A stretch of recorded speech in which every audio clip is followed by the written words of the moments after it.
Hello, YouTube. This is the Galley La Podcast, and today we're going to be reviewing One Piece Manga Chapter 1145, Wildfire in Forest Sector 2, Branch Route 8.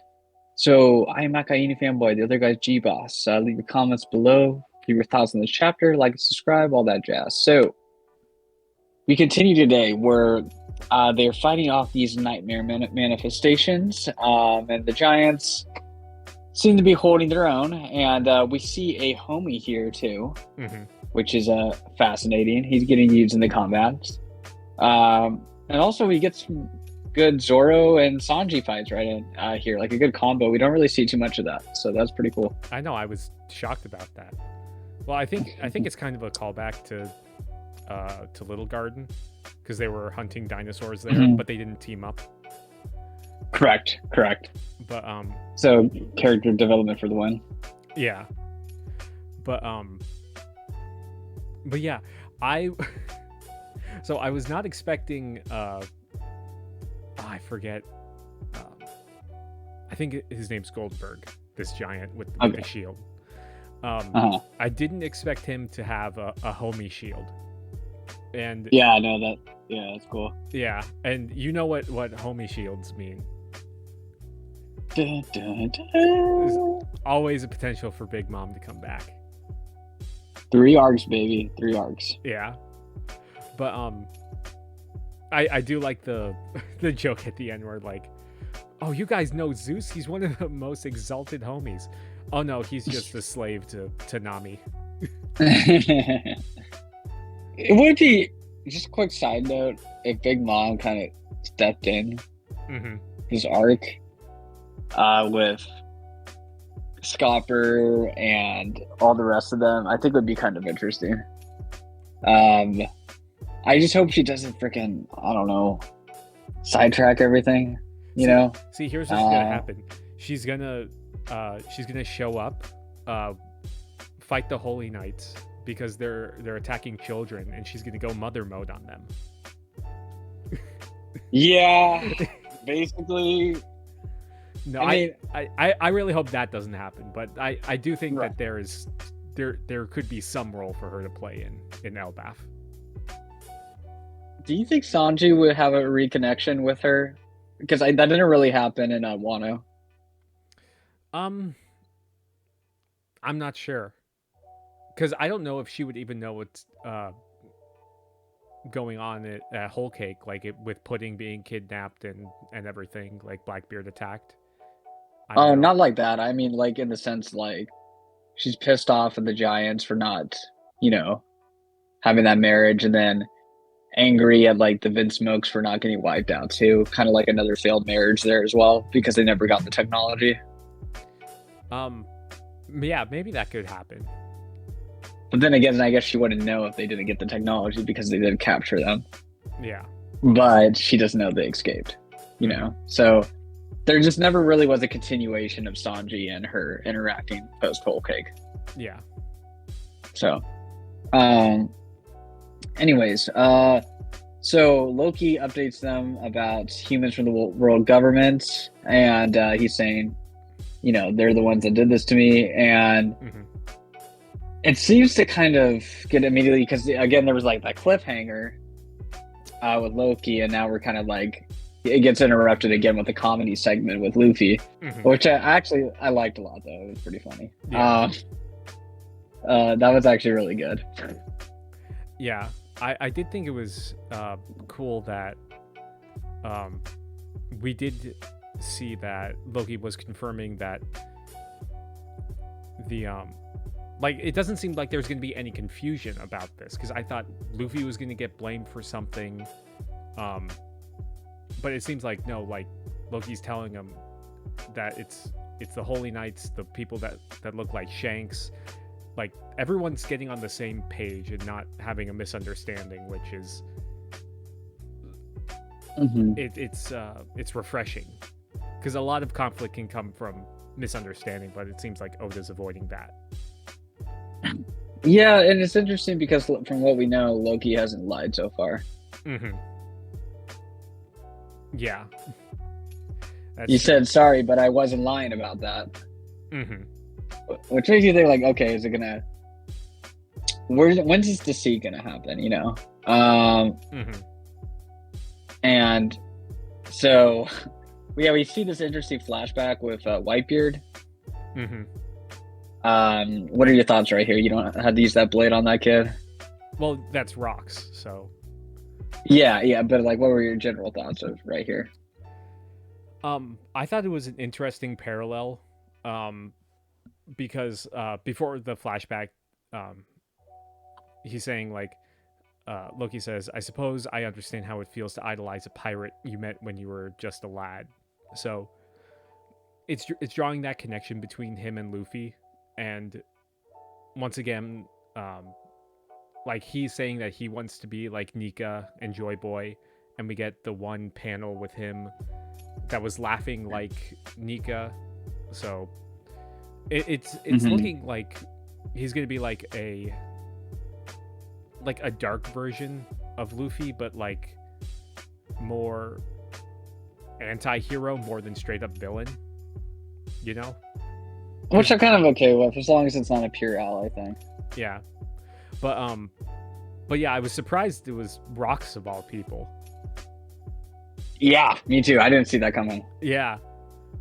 Rock's flashback incoming with Loki's flashback. You know. Because he would be old enough for like to know about the God Valley incident. Right. And that, yeah.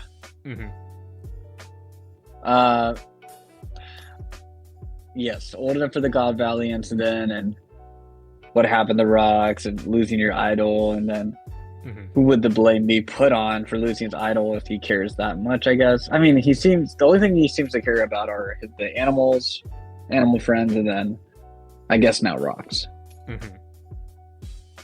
Yeah, that's who he's aspiring to be like. Luffy's aspiring to be like Shanks, a great pirate like him.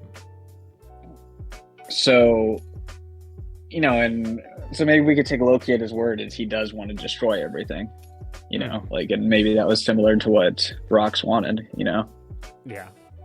Even though that was kind of more Kaido's goal, I think.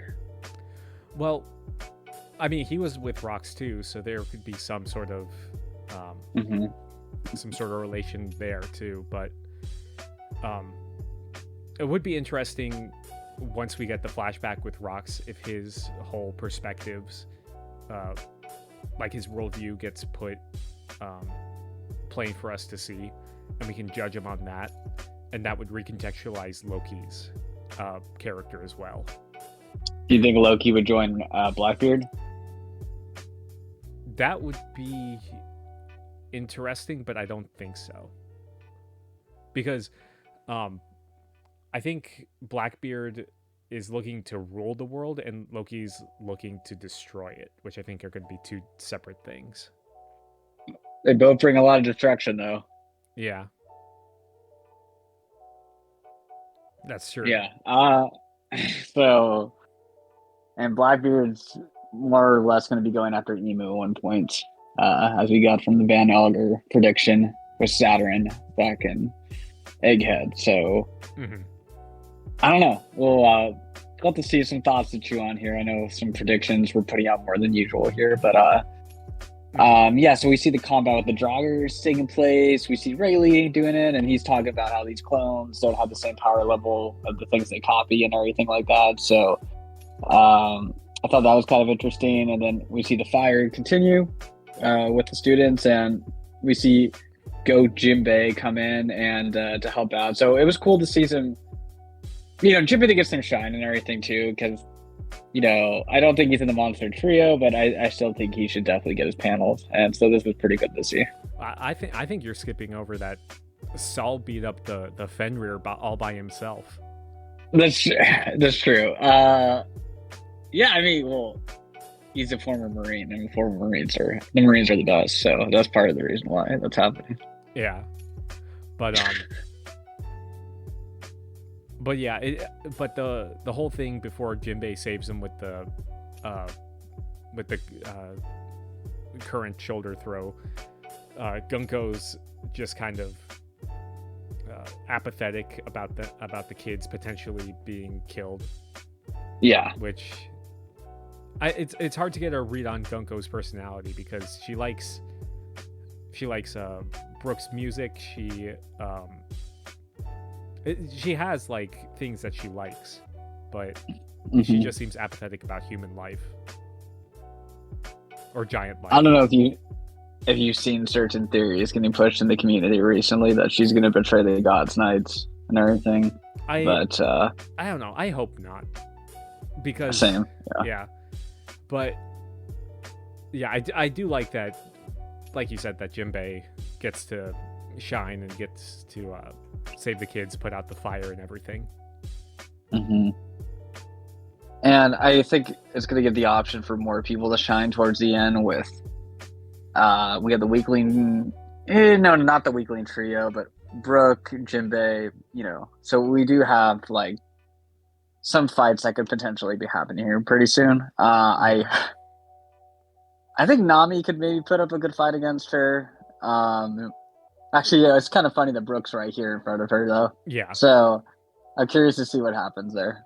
Yeah, that's going to be an interesting interaction because, I mean, she's already not wearing pants, so yes, I don't think he has to ask too hard to see her panties, but yeah, I do. One thing I will say is that I do like that Oda's kind of not introducing as many factors, just like Egghead. We're kind of focusing more on the characters that are being introduced rather than introducing one thing after another like in Wano. Because like I actually like Gunko and Killingham and Summers are more memorable than some of the, I would say even more than the Tobiropo. What about Batman? That is true. He did put up a Gazelle Man. Bit of a fight in the filler scenes, but Zoro was sweating. Yeah, but no, but yeah, like I don't know. I feel like the Tobiropo should have had like this level of like intimidation about them,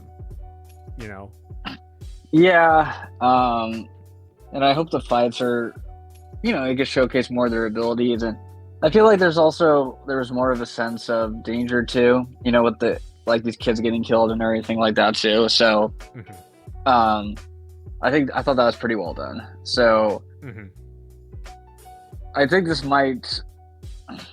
she might start. I don't know. Yeah, I think Nami's gonna be the one most likely to fight her due to her hurting the children. If I had to guess. Yeah. Oh, that is one thing that I was going to bring up too, is that Scopper points out that he can feel the 3 distinct auras, so he can sense their hockey. So it might be observation hockey feed. Yeah, well, it might be that they're giving off some sort of different hockey because they're marked with that seal to teleport them. So it's something to pay attention to. So I don't know if Scopper's going to show up, and because I feel like Scopper could take all 3 of them at once, but we'll see.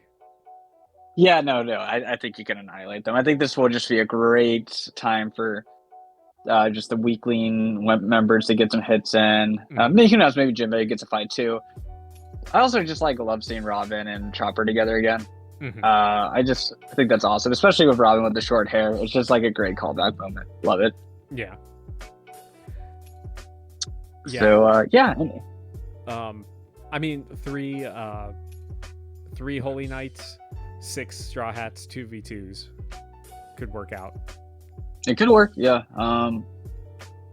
That would make him look somewhat powerful rather than just fodder too. So I think that'd be great. Still leaves the option for Shamrock, with maybe more Holy Knights, but Shamrock, Big Mom, and Loki to play roles in this too. So yeah, it'll be interesting to see because, I mean, we're already. I wouldn't say we're at the climax of the arc, but we're kind of. I feel like we're getting to an endpoint with this conflict, so I'm interested to see what future conflicts on Elbaf are going to be. Right. Right. Yeah, the Straw Hats will do their work while they're around Loki and everything. So while the others are around Loki. So, Yeah. Any other closing thoughts? No, that's it. All right, cool. Well, please like and subscribe if you have not, and leave your comments below, thoughts on the chapter, thoughts on the review. We will see you guys soon. Peace. See ya.